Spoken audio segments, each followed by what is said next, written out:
Having me on.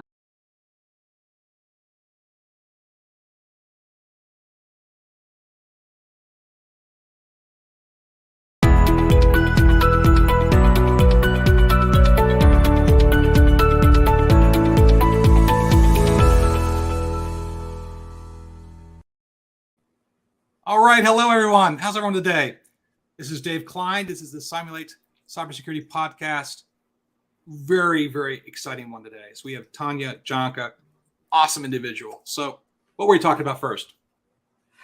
Never have applications. Most web-based have been more critical for the success of business. Yet when we look at enterprise today, and ability to shore up security here, it's often the weakest link.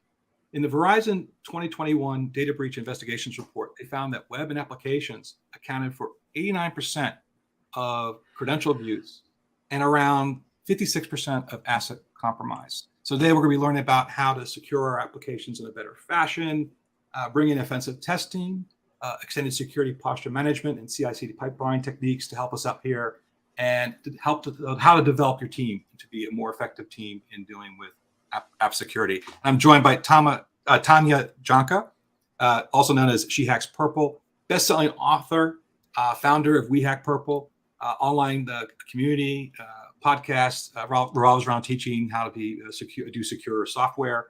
She's been in coding and IT for over 20 years, has won countless awards, and has done everything from being a startup founder, pen tester, CISO, AppSec engineer, software developer, even at tech giants like Microsoft, Adobe, and Nokia. And love to have her here today. Welcome, Tanya. How are you? I'm good. How are you? Awesome. Excellent. So talking about application security, what makes it such a problem today? Okay, so there's so many things, but I'm going to try to keep it short. So basically, almost everything runs on software now. So your phone, it's all software. There's the physical hardware you touch, but every single thing that it does is only possible because of software. Your watch, probably your thermostat, your car potentially, all sorts of things we don't even think about have software in them now. Yeah. And cyber criminals and other types of malicious actors have discovered that a lot of them are undefended or poorly defended, and basically that they can make a ton of money. And it's rare that they get caught. That's a big part of the problem, is that repudiation, which means figuring out who did the bad thing, is actually very, very difficult still because of the way the protocols are written. And so it's very low risk compared to physical theft or other types of physical attacks. And so the risk is low and the potential gains are very high, and then malicious actors show up. And unfortunately, at least in the westernized world or places where people speak a lot of English, there's not very much.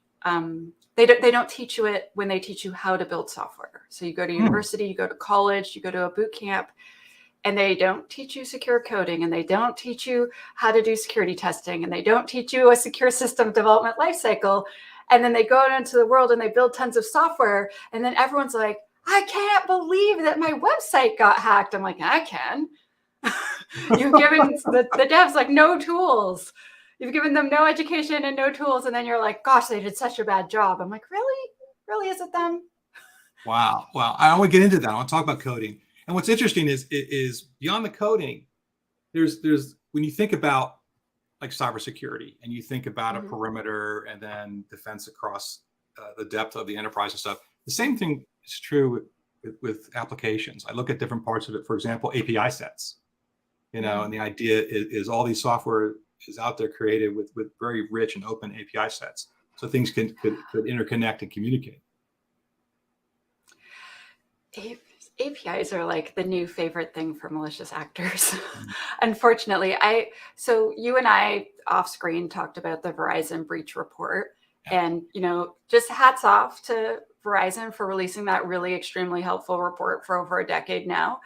And so every year for a very, very long time, as long as I've been reading it and before, web applications were the #1 cause of data breach. But last year, they decided they would split web applications and APIs to two separate things. And guess what? We're still number one and number two. So to me, this is like, no, this is extra failure. And for some reason, a lot of software developers are unaware that malicious actors can see, like, I can see all your APIs. It takes like 1 second. Like I remember I was doing, so I used to be a pen tester, and to be just very honest, I was a junior pen tester. So I was not like some amazing hacker. And I'm in the meeting where they basically, you set your scope and they decide like, are we going to hire this person or not? And I say, okay, so are the following APIs included in the scope? I want to make sure. I don't want to test anything I'm not supposed to test. And I gave them a list, and they're like, oh, she already hacked our app. No, I just ran a web proxy and I just made a list, and I want to make sure my list is complete. I just did this last night before the meeting, but I'd like to name and they're just like, how did you do that? I'm like, it took me like 2 seconds. I just got a DAS tool, a dynamic application security testing tool, and I just wedged it up in between the browser and the connection to your app. And then, the local host told me the truth. And it told me you're calling this API, that API, you're sending this to it, and this one's not encrypted, and we need to talk about that. And they're just like, you need to hire her now. And I was just junior. I was just a baby pen tester then. And I feel we need to get the word out. I think that's really important. I think the word out is extremely important. And the API sets are a perfect example, right? You talked about, you were able to get in there and quickly see what the API set was calling and what it was doing, and really understand the anatomy of the whole language of that program and what it was doing, how to get to it. And then what's also funny is a lot of times in API sets, people forget and hard code critical certs and passphrases and users and things like that. And so it becomes a very easy path to hack and things like that as well. Also, it's fascinating. You talked about people learning the right way to code, and we'll get to that in a bit because I want to talk about it in great detail. But also the way people code today is very different. You look at languages today like Python, right? So much easier than when you and I started out and stuff like that. And often reliant on third-party code, bringing in libraries, bringing in repos, GitHub and things like that. How does that play into this kind of situation? I personally feel that applications should be evaluated from 3 different angles. And sometimes you can get one tool that will do 2 or more, and that's okay. But it's really important we do an offensive test. So by that, I mean your app is running and you have some sort of tool that interacts with the application, sending requests, reading responses, changing the attack, going back. So a dynamic test of some sort. So and that's the first one I usually recommend specifically because any moron can run a dynamic scanner. It's so easy. And your app's just sitting there on the internet, and it's so they get scanned all day long, right? And so the other 2 are all the code you wrote. So the static code. So sometimes this is called static analysis or static application security testing, or the tools you use sometimes are called SAST. So the code your team wrote. Then there's the code you didn't write, but you're still accepting the risk. So that would be libraries, frameworks, NuGet packages, like even just like a thing that you call out to the API and you didn't write that, but you are accepting that risk. And I remember when I was a dev, I'm making this cute little app for our HR team.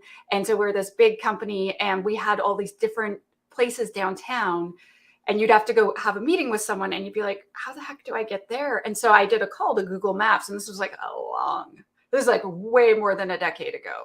And so I was calling out to Google Maps. And now that I'm older and smarter and more security wise, I'm like, okay, so I would trust Google Maps, but what other things did I call out to that were so not trustworthy? Oh my gosh, just calling random APIs and hoping bad stuff doesn't come back. And I did no authentication. I did no validation of the results it gave me. They could have been like, attack, and my little app would have fallen over. And so I feel like if you can test those 3 pillars, so your running app, the code your team wrote, and the code that you did not write but is still in your app, I don't know. I find that then you can get a really good look at the app and you can make it very, very hardened. Yeah, I think that's critical. In some ways, the application security is mirroring what we see in the enterprise level of security, right? You have the concept that enterprise security is we're all interconnected. to our buyers, our customers, our suppliers, our vendors. We're using software as a service as a platform, which means it's someone else's code, third party. You think of supply chain attacks and things like that. It's the same thing with coding and with programs and things like that. And the fact that we use third party repositories, third party API sets is just another way that we need to be careful and test, as you said, in the three types of tests to make sure things are okay. Some other things I think is kind of interesting with app security is stolen source code, right? I don't know if you know Kaspersky, with the stuff that's going on in Ukraine. Apparently, attackers have said that they have their source code and we're going to release it. I think it's a few hours from now, East Coast time. But that's also becomes a big thing in enterprises as far as competitive competition, right? Giving the competitors the ability to create their own software from your source code and things like that. Yes. So I've had people ask me before about obfuscating their code, and there are tools to help with that, but doing it yourself is super crappy. I years and years ago, before ransomware was in all the headlines, I went to see this guy. Oh, what is his name?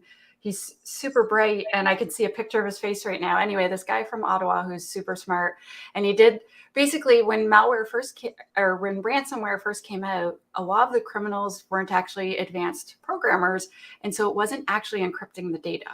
It was just XORing it. So XOR means if it's a 0, change it to a 1. If it's a 1, change it to a 0. And then they would just resave the data in that format. And so he was going through and showing us, going back through it. And he's like, oh yeah, and then they did this stupid obfuscation that took me 4 seconds to break. They just changed A's to B's and B's to C and C's to D's. And like 2 seconds later, I think it's called the Caesar cipher or something. And he's like, 2 seconds later, it's undone. And I remember myself, my first cybersecurity incident where I was the lead investigator, it was a blind SQL injection attack.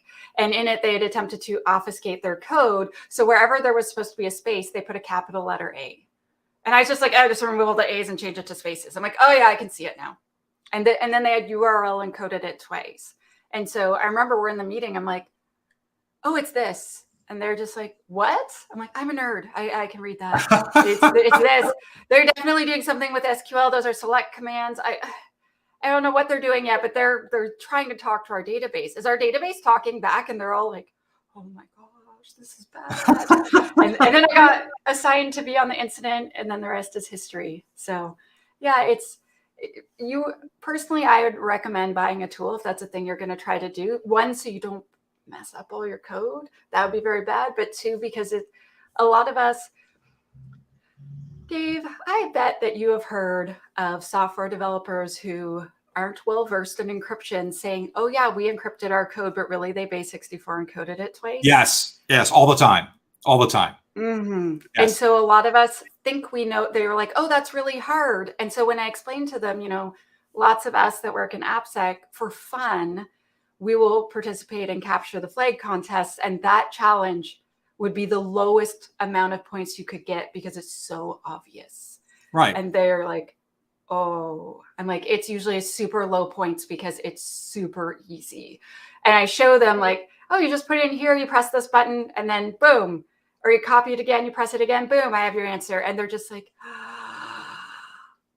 that's why we pay for those products, because encryption's hard. Encryption's hard. And I think, and by the way, you mentioned, kudos for mentioning a Caesar shift. It's called Caesar Shift 6. So the idea is you simply take a character and move it up six in the character line. By the way, that came from the Roman era, and they would often encode the messages that way. Very, very famous way of encoding.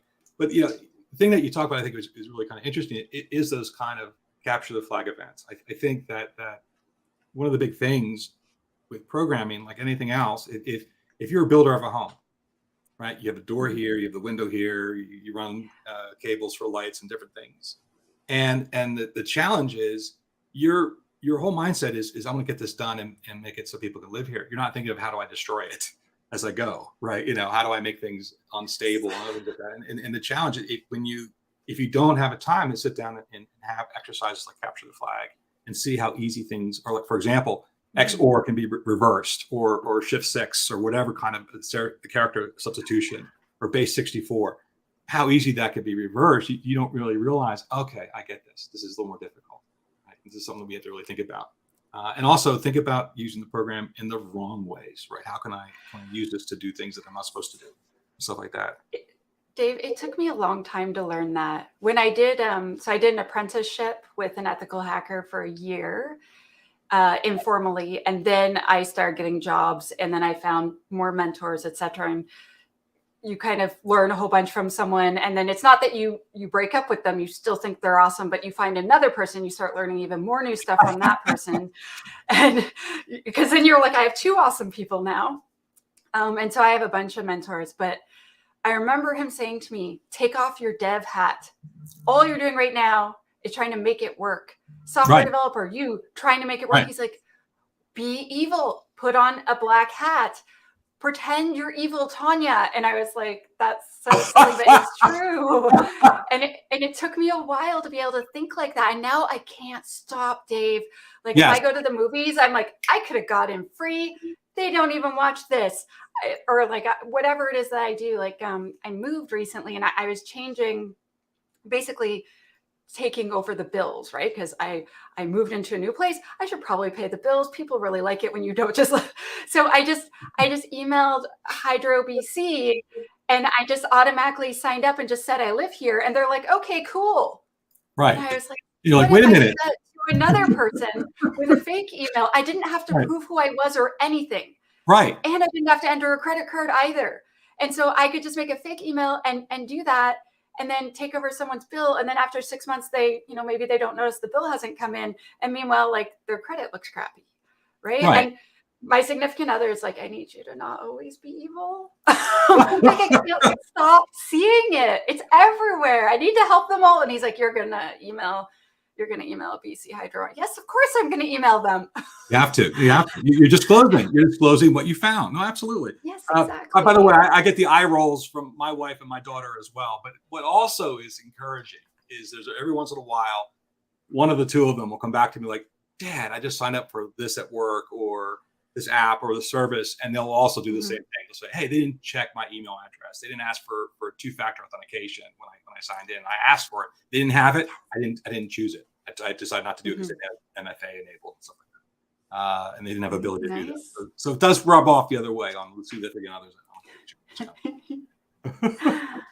So in talking, let's talk more about how we secure before we get into testing and other things we could do and building teams. Let's talk about AppSec programs and having programmers think more in an AppSec way. We talked about capture the flag. You talked about the three different ways of examining your code. What else? Yes. Oh my gosh. So I believe, so I've been writing code a long time. And at first I just wrote code and did random little programs and had no official process. So then I learned the system development lifecycle, and I was like, oh, wow, if I know what I'm building in advance, that's super helpful. It takes way less time when I've planned it out, like made a design or something. And so I learned about the SDLC, and whether you do waterfall, you do agile, you do DevOps, like you still end up doing a requirements phase of some kind. You might just do a whole bunch of them. You might do design in smaller pieces, but you still do all of these phases. And so I believe the easiest and most reliable way, so every single time you get secure code instead of just sometimes, is to add at least one security activity to each part of the system development lifecycle. So in requirements, let's say you're making an API, it's like, here's my list of security requirements for that API. Like I want to be behind an API gateway. I want to only be available over HTTPS. I expect authentication and authorization. I expect input validation of everything that it is sent, etc. And so you have this list, and then the devs know what to do. They're like, oh, she made me a list. Great. And then in design, for instance, you could do threat modeling, which is kind of what we were talking about earlier, figuring out the risks. You could just do a whiteboarding session where you just draw it out, and then you point at each part. You're like, hey, do we have authentication authorization here? Like, how do we know we're talking to the right API or the API is talking to the right app? How do we know that? And then like, oh, that's missing. I'm like, cool, let's add that big circle. And then by the time you're done drawing and talking, it's like, okay, so I have 5 things I need you to do, but it's easy to do it while you're designing. It's really expensive and hard to do it after it's out in prod. Right. And so if each phase we have at least one security activity, then when we release the app, it's going to be in way better shape. Yeah, I agree. That's awesome. And in talking about building a team to do the program, right? You talk about getting together and talk about different things. On the human level, let's talk about business, security, and DevOps, and bringing them together to make changes. Okay, so another thing that I am obsessed with is Devsecops. And so when I discovered DevOps, I was like, this is what I was always meant to do. It's so fun to have the power as a dev to release your own code and not have to wait on ops, to be able to like run the tests yourself and see the answers rather than waiting 6 weeks until QA has done their full cycle, or 2 weeks or what. And this isn't to complain against QA. It's just, This is so cool. I can see right away. I don't have to wait anymore. And so I am a big fan of trying to automate as much as possible so that, first of all, software developers and security know about the risks earlier. So we have more time to fix them. And so we find things faster. So if you wait until the end of the system development lifecycle to do your first security activity, which is usually a pen test, which is quite expensive. I remember when I was this junior pen tester, people were like, she's so smart. And I was like, no one has given you any guidance. You have been given 0 tools and 0 education. This is like shooting fish in a barrel. This is so not fair at all. And people are like, she's amazing. I'm like, no, I'm not. No, I'm not. And like people are like, oh, you just have imposter syndrome. I'm like, no. This is an unfair game. Trust me. I've had that many times, by the way. They think we're doing magic. They think we're doing magic. They think that we're like, what was that movie? The one mathematician, Beautiful Minds. They think we're some kind of unusual, but it's just a situation of fundamentally thinking in a security fashion, right? Yeah, and I've done this a bunch of times, so I know where to look. And so I am a big fan of using automated tools whenever you can. And there are those 3 pillars that I talked about, there's a ton of automated tools to help with that. And a big push over the past couple of years, everyone being excited about DevOps, tons of startups are coming out with really cool new ways to do testing or to do verification, whatever you want to call it, and to kind of push boundaries more, or to find more accurate results faster. And so then a lot of the original AppSec companies are stepping up their game in a big way, which is awesome to see. But not 100% of them, unfortunately. But I feel like things are moving so it's no longer okay to give a whole bunch of false positives. It's no longer okay to have your scan run 18 hours. Like, sorry, I've already released my app 5 times by then. Bye. And this plays into something that's, I think, rather important. And we talk about testing of code and testing of applications. And obviously, Cymulate, who we do this podcast, we are offensive testers, right? We do extended security posture management. We get into all these kind of tests. And the key thing is that automation is essential. The idea of the output being prescriptive, here's what happened, here's what needs to be changed. And the ability of, like you said, pen testing used to be very expensive. They used to hire you or I to come out there and sit there. Yeah. Then we go away. The idea is, the difference is these kind of solutions have to make it so that everyone begins to understand. Everyone understands what cybersecurity is, that it isn't magic, right? That it's just understanding a different way of looking at things, I think, which is critical. Yes. And you look at also the purple teaming, and for example, and with purple teaming, the idea of, in the past, is someone like you or I would show up, we come up with that whole list. I pull up whole list of things that are wrong, and we would drop the mic and leave, right? And by the way, I think neither of us would drop the mic and leave. But the idea is that the way that the exercises were made were one time, in depth. Yeah. And then the problem with the red teamer by themselves is something you mentioned earlier, the false positives, right? The idea of, hey, listen, you guys responded to SSH on version 1. You're not supposed to do that. Well, no, it was a message that said, we don't accept V1, right? So we did not respond to SSH V1. And so the key is, the purple team exercise, what it hopes to do is bring in the testing, the offensive testing, having the results with prescriptive ways to fix. Everyone talks about it. and then they fix, and you do it again, right? In a Mm-hmm. continuous kind of loop, in a circle. And I think the key things for this kind of stuff to be successful is the stuff that you're using to test has to help you with that. And also, it really is what I call a three-sided coin. The idea, there's a business side, there's a DevOps side, there's a security side. And the idea of what you're trying to do is make it one team. So it's not becoming a conflict model, but it's one where everyone's working together, where the security people learn what portions of the code do and why they're there, why they chose open source, because the budget was this much, not this much, right? Then how can we help that code be better and be more secure? And even to the business, validate risk, right? Validate risk and say, hey, there's this much risk. We can lower the risk if we get X amount of more dollars, right? So everyone's on the same page. I feel like a lot of things are changing with the way that the security teams are talking to the devs too. So it used to be the security team bought a tool and it was like, that's mine.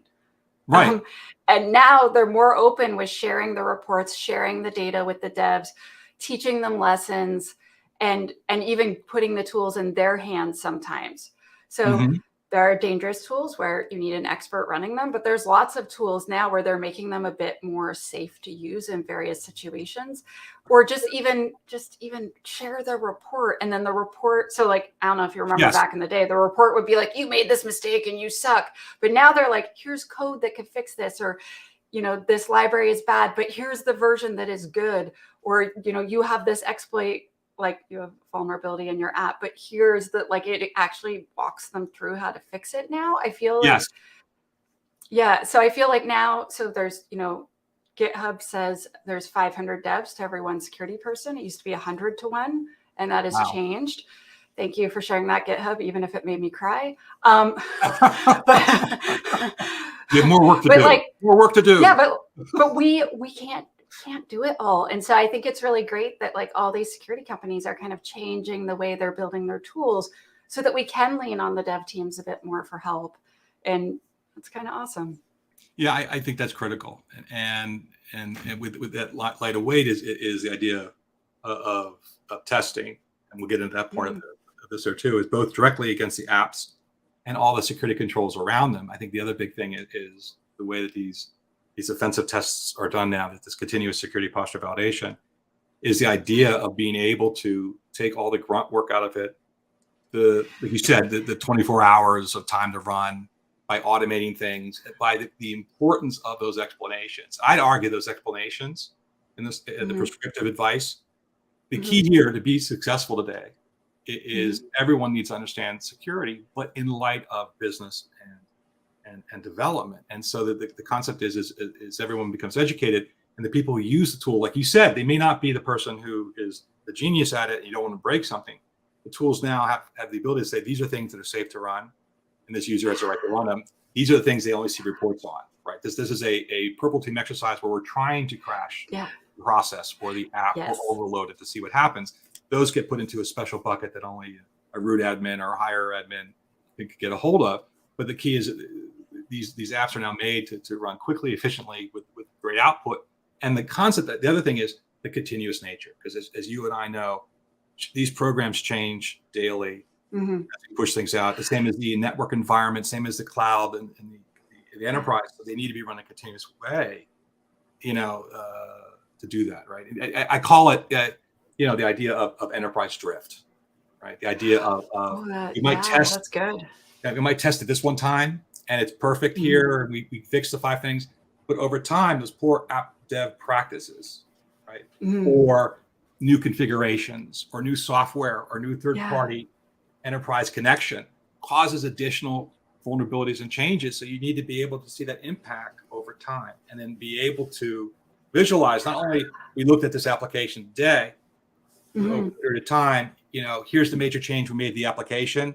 We fixed the problems initially, but then we tied to a third-party API set that takes our username and password as part of the thing in clear text, right? So the idea is I think these testing solutions also have to look at that enterprise drift over time and something like that. Do we have time to define purple teaming? Because we've talked about it a bunch of times, and I feel like maybe. Yeah.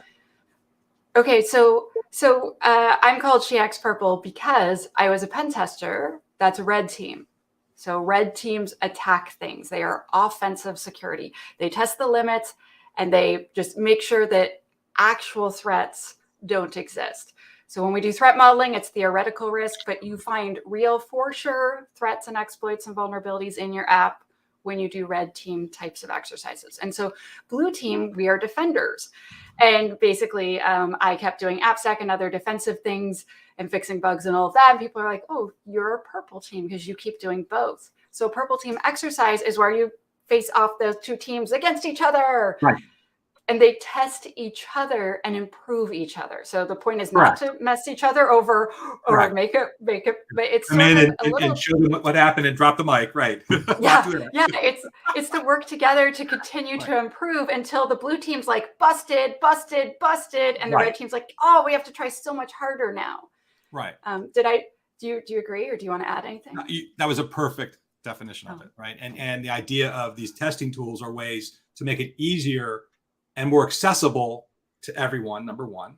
And number two, for the higher end, the ones who are the experts, the ones who are kind of magicians, it takes away the rote stuff by automating large portions so they can focus on more important things, right? So that's the value of it. I think when I look at in the past, testing solutions often were for the elite. And now that for us to be successful, and like you said, you were talking about GitHub and the number of developers to security people is so low, and I mean cybersecurity in general is so low. We need to be able to incorporate all sorts of people, and not just the cybersecurity people. I argue that the only thing I would change about your definition is purple team to me is a larger definition that also includes the business people, right? Yeah, and other IT staff. And the key is that no one should be, like, hi, Dave Klein from security, and they're like, oh crap. Right now, it should be a situation that they all know each other, we all get along really well. We're all here to help each other be successful on the same team, right? Eventually it will be AppSec, right? It'll be part of applications. It won't be a separate team, and I think that's really kind of important. And also from the business and regular IT and the DevOps point of view is, I think what's also important for the security people to do their jobs better, they do need to understand the other jobs really well. They need to understand that they need to approach the business people and with terms like, this is the risk, this is the inherent risk, this is the baseline of our security, and by doing this, it trends up. We need to invest this much to be safe and that kind of thing. There's terminology you have to use. The business people need to know what to ask the security people, need to know what to ask the developers, and vice versa, right? And the idea is when you put them together in one team, you get that. You get that. And that's why I think purple teaming is from that perspective. I think between the two of us, I think we have a great idea of that. One of the things also we want to talk about is third-party controls, right? So you have things you do within the application to make it more secure. What about the other mitigating controls? And when I think about here, I think about how many new vulnerabilities come out a day, new attacks, a new threat. And the idea is, it's crazy. But the idea is trying to find all the ways that we can use first and third party controls to mitigate things. We came up with a report this year called the 2021 State of Cybersecurity Effectiveness, which was looked at 1 million tests done by our customers. And the beauty of it was, it really was for someone who didn't even use our software, because the point is that it was for everyone. It said, basically all the attacks that occurred in the wild, this year, which we simulated, here's what were the ones that were most difficult to fix. Here's the ones that were easy to fix. And here's what we found out. And one of the things that we found, some of the Verizon report, application security and web-based security was the hardest, and especially around web application firewalling, right? And we dove into it a bit. And what it was is that a lot of people first don't understand applications in cybersecurity that they need to, and that reverse proxy, which is what you have in the web application firewall. The firewall rule sets are very similar to outbound rule sets, which are very complex and long, and they get added to all the time, right? You come in, you have a new applications. Hey, the new application's going out today for SAP. Open up all these ports for me, please, right? And then 2 years later, that's still in there, even though it might not be there anymore, and stuff like that. So the idea was, it was a human factor about, how to remediate with web application firewalls and things like that, among other things. I agree. I feel like things have improved greatly. I feel like, first of all the people that make WAFs, web app firewalls, have really stepped it up. Yes. I also feel like RASP, so runtime application security Yes. protection, like this new way Yes. where like it actually goes up inside your app. Like, whoa, that's really intense protection. Like as a dev, I would have never imagined I would put an app in my app. Yes.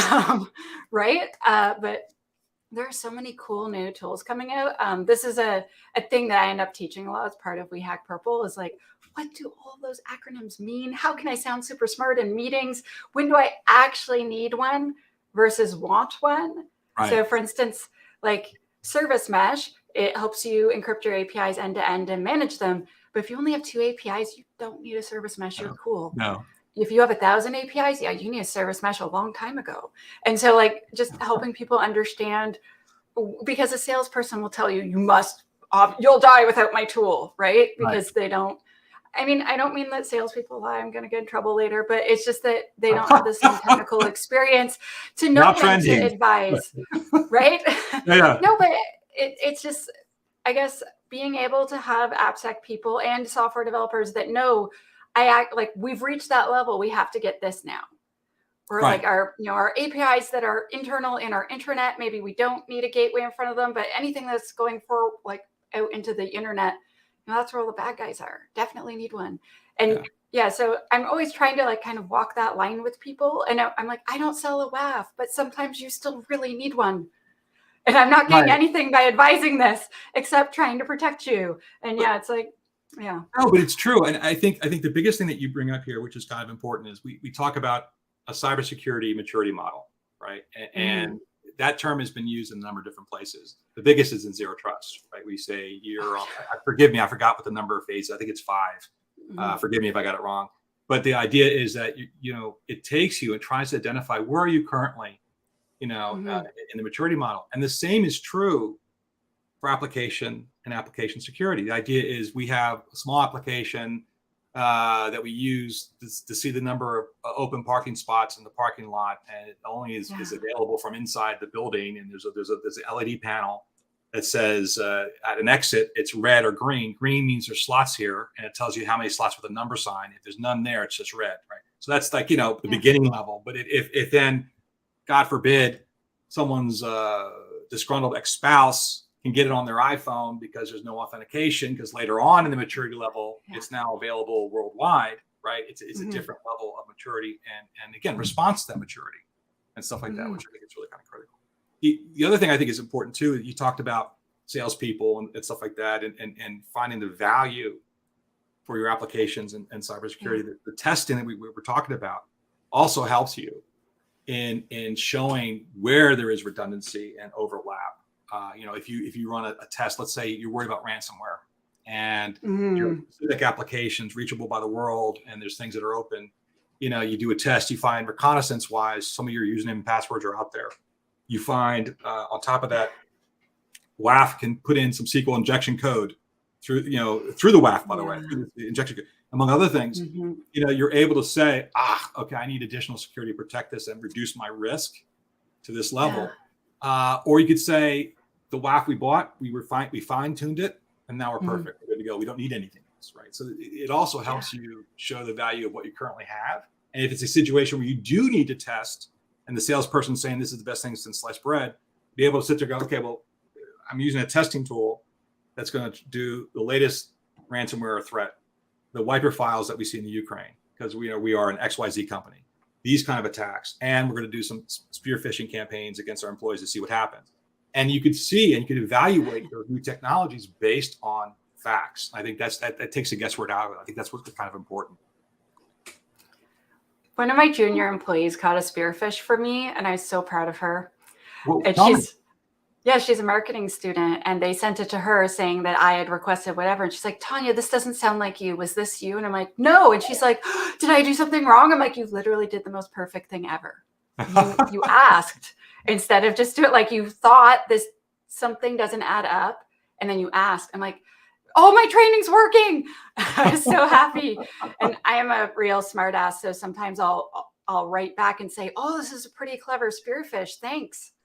I've never had one write back yet, but I'm the same person where someone was trying to hack my Twitter password And so I kept getting password reset notifications, but I Oh my have goodness. multi-factor authentication on. So I started live tweeting it, and I was like, hey, loser, blah, blah, trying to hack my, and I'm just like, I have MFA, you're never going to get it. Right. I'm going to see you. Right. Exactly. Yeah. Get the Beyonce gifts going.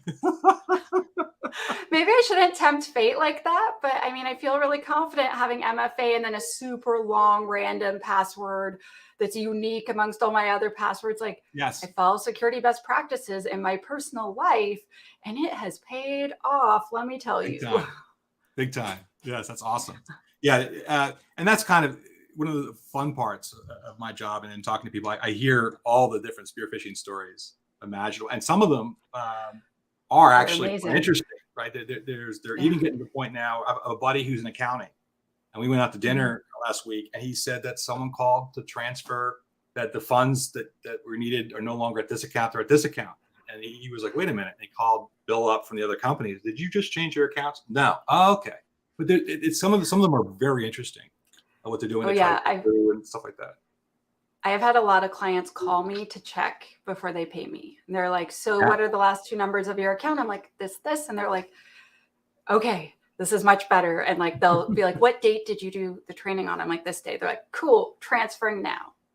But it makes me feel like my training worked. Do you know what I mean? Yes. I'm like, oh, I'm so proud of you.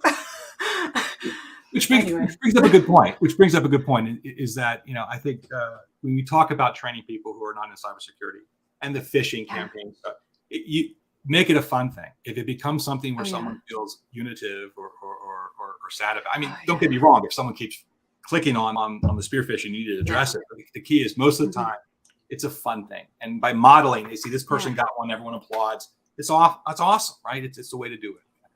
It's important, and we feel good about it. I used to work somewhere and we'd hired a company to do the fishing for us. But if you caught the fish, you could report it to us. And then you got this cute picture of us holding fishing rods and said, you caught us. And I was like, you caught us. And I'd be like, we're so busted. And so people started seeing me in the hallway and they'd be like, I totally caught you. I'm like, you're amazing. And it became like this super fun kind of social reinforcement of the lesson, if that makes sense. So like it became like a celebration of you did a good job instead of you. But then I found out a whole bunch of the employees were actually clicking on it on purpose, and because they could see the counter going up of how many people. I guess, guys, you need to stop that. You're really messing with our numbers. So wait, they would click on it to see how many people clicked on it. No, and then they would keep clicking on it. And it was counting. And I was like, okay, so I'm going to talk to the company we hired and you need to stop doing that, because I was like, how do we have more people click on? And they're like giggling and laughing, like, look at the number go up. I'm like, stop that, little hackers. They were software developers. I'll tell you one that got me. So during the Super Bowl, you remember one of, I think it was Coinbase or one of the cryptocurrency exchanges played the Rolling Stones Money song in like elevator music type, I'm talking the Muzak kind of music. Oh yeah. And they had a bouncing QR code. So of course I went like this. I go, oh, it's a commercial for Coinbase. And I go, oh. And so what I realized was a whole new vector for spear phishing. Give someone a QR code. Someone goes, oh, I want to see what that is, right? Yeah. And it opens a browser on your phone. I was like, wow. So even I got caught by that one. So I'm telling them, I'm confessing. But I feel like that was really low risk, because what cyber criminal is going to spend, a couple $1 million on an ad for that? Yeah. And like, if they paid for the ad and then it turned out to be malicious, then, the Super Bowl, whoever runs that, like the company, their security team will be all over that. So you might not be aware, but like organizations like that have security teams. Yes. And some of them are very, very, very, very impressive. Like I've met some of the professional sports team and they're amazing. And because they have to be, because everyone wants to steal their stuff.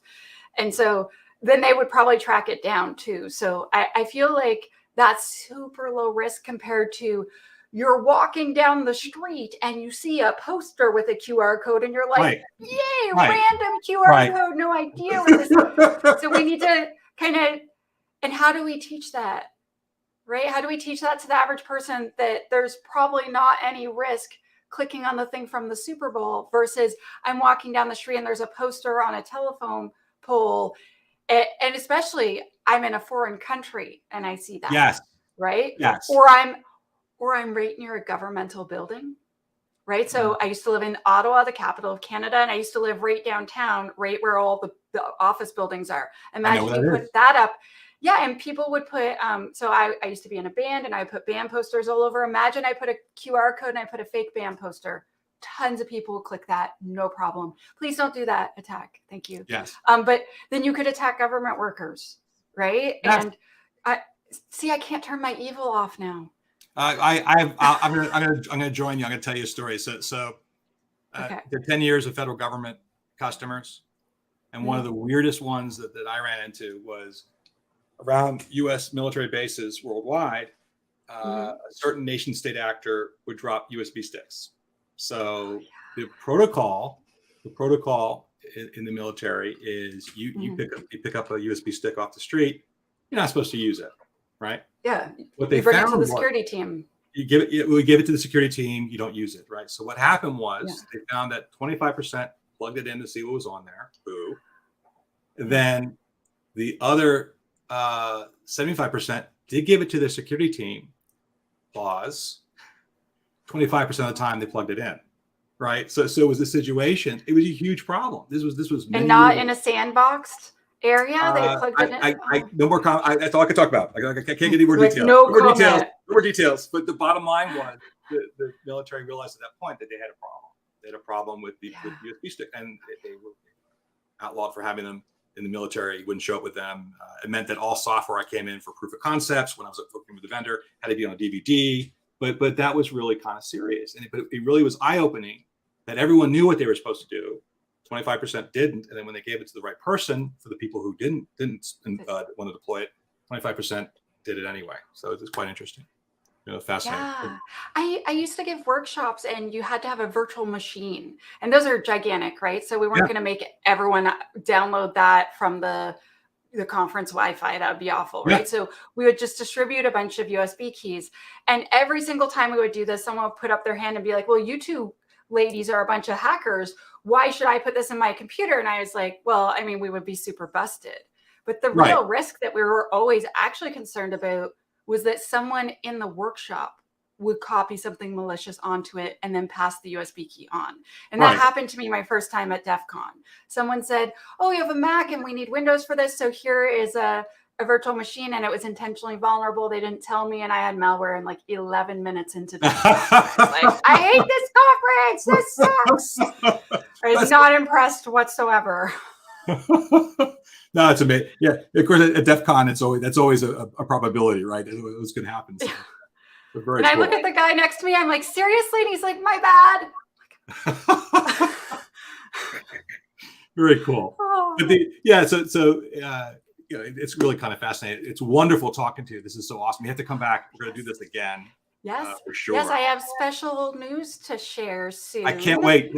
So folks, I can't say what this is. She has sworn me to secrecy. I can't say what it is, but we have to come back because there's some really cool news that she has that will be out very shortly. Do we have an idea? We don't know what the timeline is. Pretty soon though. Like the next 2-3 weeks for sure. Yeah. So there will be news, and then I have to come back. There's just no other way. Excellent. Well, stay tuned for that news and come back to our podcast. We'll have many more of these podcasts. This is awesome. Thank you so much, Tanya. This is Dave Klein for the Cymulate Security Podcast. Take care. Bye, Dave. Thank you. Bye. Thanks.